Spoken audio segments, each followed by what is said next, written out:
Enséñanos a obedecer tu voz, renueva nuestra mente y corazón para vivir en tus propósitos por tu palabra, oh Dios.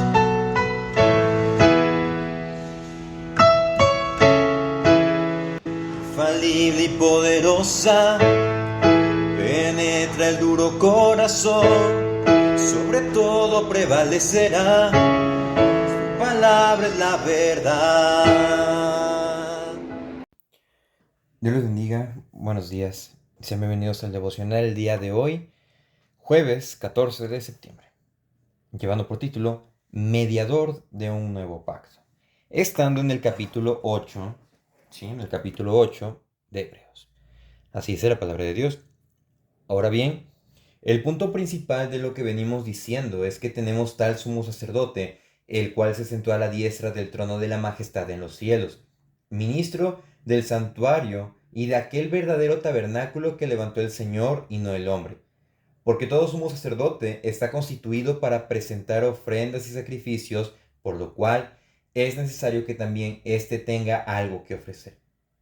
Así que, si estuviese sobre la tierra, ni siquiera sería sacerdote, habiendo aún sacerdotes que presentan las ofrendas según la ley, los cuales sirven a lo que es figura y sombra de las cosas celestiales, como se les advirtió a Moisés cuando iba a erigir el tabernáculo, diciéndole: mira, haz todas las cosas conforme al modelo que se te ha mostrado en el monte. Pero ahora, tanto mejor ministerio es el suyo, cuanto es mediador de un mejor pacto establecido sobre mejores promesas. Porque si aquel primero hubiera sido sin defecto, ciertamente nos hubiera procurado lugar para el segundo. Porque reprendiéndolos dice: he aquí vienen días, dice el Señor, en que estableceré con la casa de Israel y con la casa de Judá un nuevo pacto, no como el pacto que hice con sus padres en el día que los tomé de la mano para sacarlos de la tierra de Egipto, porque ellos no permanecieron en mi pacto, y yo me desentendí de ellos, dice el Señor, por lo cual este pacto que haré con la casa de Israel, después de aquellos días, dice el Señor, pondré mis leyes en la mente de ellos, y sobre su corazón las escribiré, y seré a ellos por Dios, y ellos me serán a mí por pueblo. Y ninguno enseñará a su prójimo, ni ninguno a su hermano diciendo: conoce al Señor, porque todos me conocerán desde el menor hasta el mayor de ellos, porque seré propicio a sus injusticias, y nunca más me acordaré de sus pecados y de sus iniquidades. Al decir nuevo pacto, ha dado por viejo al primero, y lo que se da por viejo se envejece hasta y está próximo a desaparecer. Mediador de un nuevo pacto. El día de hoy tenemos un capítulo por analizar, procurando destacar los puntos principales. Y aquí el escritor expuso las credenciales para el sumo sacerdocio de Jesús. Aquí explica cuál es su tarea, cuál es la tarea que el Señor Jesús realiza como sumo sacerdote. Y como primer tópico es el punto principal. Así es, el punto principal. A partir del versículo 1 al versículo 3, contemplamos cuáles son estas implicaciones y cuáles son esas actividades que el Señor Jesús realiza como sumo sacerdote. En el capítulo 7 se describe la excelencia incomparable del sacerdocio de Cristo según el orden de Melquisedec. El escritor de Hebreos provee a los lectores una exposición lúdica del Salmo 110, versículo 4. Sin embargo, no quieren que se pierda de vista el primer versículo de este salmo. Este versículo retrata a Jesús como rey. Jesús es, por lo tanto, el rey sacerdote, tal como lo enseña claramente el Salmo 110. Y a lo que está haciendo alusión en esta primera sección, si lo vemos de esta manera, los 3 puntos corresponden a 3 secciones del capítulo. Si lo que está haciendo referencia o lo que está haciendo alusión es al discurso que está empleando, porque dice el punto principal de lo que estamos diciendo es este. Y bueno, asevera que nuestro sumo sacerdote se sentó a la diestra de Dios y sirve en el verdadero tabernáculo. En un hebraísmo, o sea, un término hebreo, el escritor hace uso de la frase la majestad en los cielos, que es un sustituto de la palabra o es sinónimo de la palabra Dios. ¿Por qué? Porque Jesús se sentó en el lugar de honor a la diestra de Dios. Entonces, lo que está hablando acá es que el punto principal es que tenemos un sumo sacerdote que está sentado al lado de Dios. Entonces, está diciendo, los sacerdotes, los sumos sacerdotes de nuestros antepasados, de nuestros tiempos, son imperfectos porque son pecadores al igual que nosotros. Pero el sumo sacerdocio que el Señor Jesús desempeña es perfecto y ese es el punto principal, porque Jesús está sentado a la diestra de Dios. Y si está sentado a la diestra de Dios, pues es perfecto en todo. Por su muerte como sacrificio, Jesús concluyó su obra expiatoria en la tierra. Luego de su ascensión, entró a la presencia de Dios, o sea, lo que es el santuario, y se sentó a su diestra. El escritor dice que Jesús sirve en el santuario, el verdadero tabernáculo hecho por Dios y no por el hombre. Su ministerio en el santuario celestial es superior al servicio sacerdotal en la tierra, porque Él es el único sumo sacerdote que ascendió a los cielos. Y eso es lo sorprendente, porque de acuerdo a la ley, de acuerdo a la genealogía, Jesús no podía desempeñar una labor.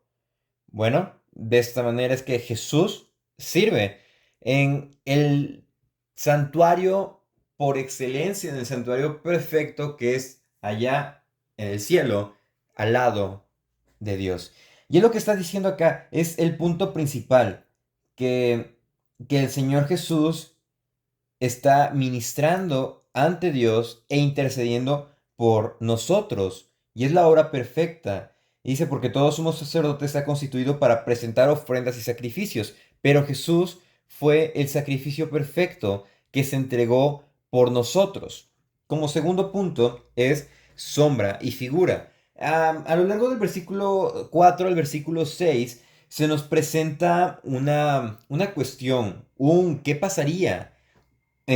Dice, así que si estuviera sobre la tierra, ni siquiera sería sacerdote, lo que mencionaba hace un momento, habiendo aún sacerdotes que presentan ofrendas según la ley. Bueno, ¿por qué? Porque las tradiciones las querían seguir conservando. Y a lo que hace referencia es, o lo importante, o lo que podemos destacar, mejor dicho, es versículo 5, los cuales sirven a lo que es figura y sombra de las cosas celestiales, como se le advirtió a Moisés cuando iba a erigir el tabernáculo, diciéndole, mira, haz todas las cosas conforme al modelo que se te ha mostrado en el monte. Aquí emplea dos palabras, que es sombra y figura.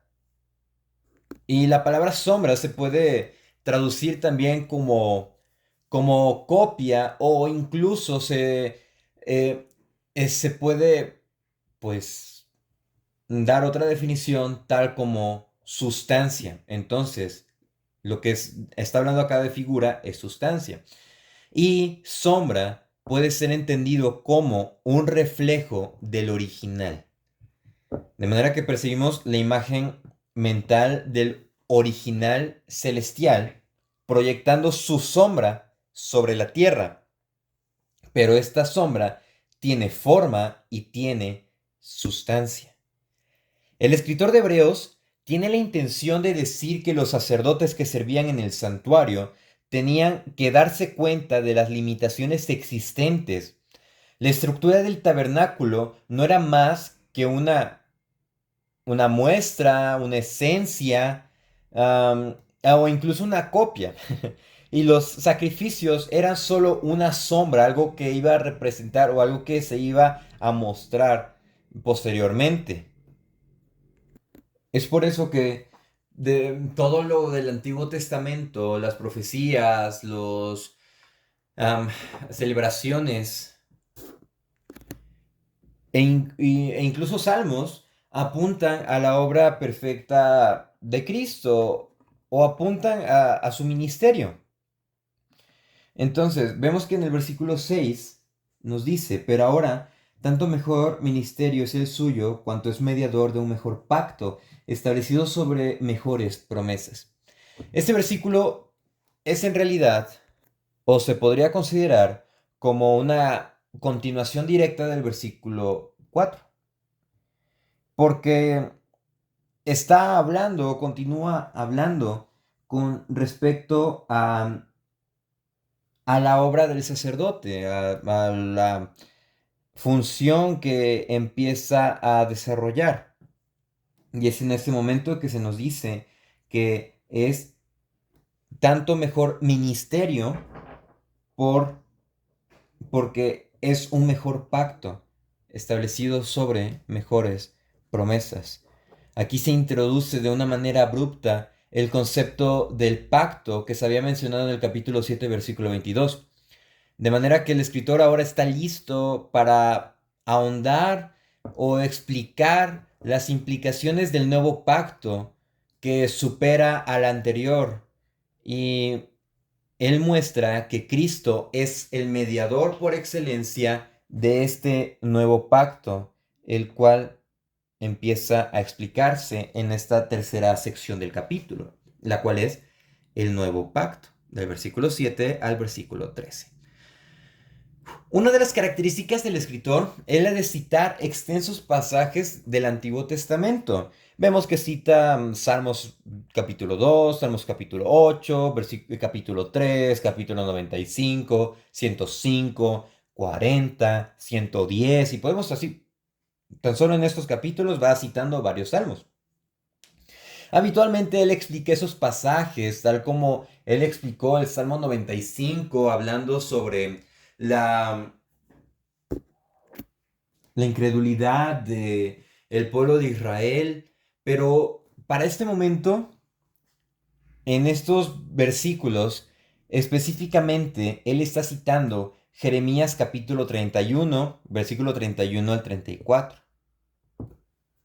Y aquí, él se abstiene de dar una explicación. Aquí, lo único que hace es citar. El escritor lo que pone es la cita en el presente contexto para demostrar su punto de que Dios ha revelado un nuevo pacto y cómo está sustentado este nuevo pacto. Ahora, muchos se preguntan y a lo largo de los años se han preguntado, ¿por qué un nuevo pacto si ya había uno anterior? E incluso toman aseveraciones mal realizadas y preguntan, ¿cometió Dios un error cuando estableció un pacto que tenía que ser reemplazado en años posteriores? Bueno, la respuesta es no. Y podemos dejarlo en eso, y Dios es soberano y Él hace lo que quiere. No obstante, vamos a ahondar, ¿para qué? Para evitar todo ese tipo de raciocinio. La palabra de Dios es veraz y sin error, esto lo conocemos. Y ahora, la falla en el primer pacto no estuvo en Dios, y obviamente Dios ya lo tenía previsto, porque todas las profecías, todo el Antiguo Testamento apuntaba a Cristo.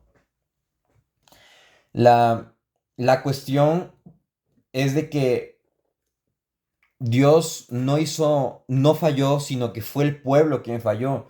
Dios halló causa de reproche en el pueblo. Sin embargo, al citar Jeremías 31, el escritor demuestra la debilidad del primer pacto e incluso la debilidad de las personas, porque recordemos que Dios le dio su ley a las personas, pero la ley nada más lo vieron como una carga y obviamente eso no lo salvaba. La cuestión es de que no estaba puesto en la mente ni escrito en sus corazones. Por consiguiente, el antiguo pacto debía de ser cambiado y obviamente estaba apuntado a que iba a ser cambiado. Un pacto, recordemos que se establece entre dos partes, las cuales concuerdan en un contrato. El contrato detalla estipulaciones que las partes deben de cumplir, acuerdos. Tienen además una condición, a saber que si una de las partes no cumple los requisitos del contrato, el mismo pierde su carácter vinculante. Entonces, aquí Dios no falló, sino que el hombre fue quien falló. Entonces, Dios en su soberanía sabía esto en su preconocimiento. Entonces, pues lo que hizo, les doy un nuevo pacto, pero ese pacto va a estar escrito en sus corazones. Dios declaró que establecería un nuevo pacto con la casa de Israel y con la casa de Judá, pero obviamente no reveló cuándo se firmaría el nuevo contrato. La referencia se acerca el tiempo es algo indefinido. Desde la perspectiva histórica, el profeta Jeremías no podría haberse referido a la restauración de Israel después del exilio, ya que el Antiguo Testamento indica que el antiguo pacto obviamente seguía en vigencia incluso después del exilio. La profecía, por lo tanto, anuncia la venida del Mesías y el establecimiento del nuevo pacto en su sangre. Y eso es algo completamente sorprendente. Y eso es algo que también nos implica a nosotros, porque ¿quién pertenece al nuevo pacto, al que está hablando ahí, a la casa de Israel?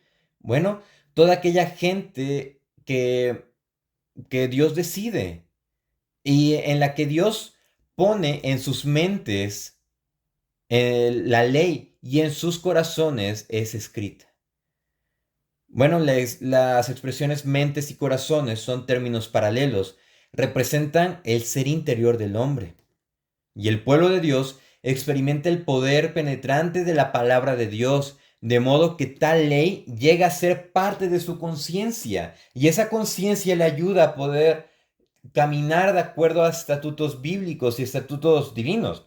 Esa conciencia está dirigida hacia la ley de Dios, del mismo modo que una brújula apunta invariablemente hacia el norte.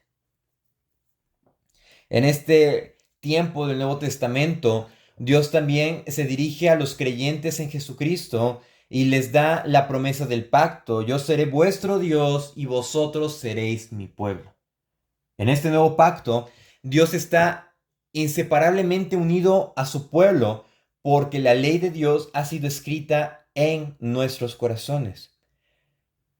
Dios se comunica con su pueblo mediante la revelación escrita, mediante la Biblia. Y nosotros nos comunicamos con Él mediante la oración. Sorprendentemente, cuán está expresado aquí la obra del Señor y su misericordia. De manera que lo que nosotros debemos de desear es que seamos todos los días partícipes de este pacto, que todos los días podamos estar meditando en la palabra de Dios, que la ley de Dios, o sea, la Biblia, esté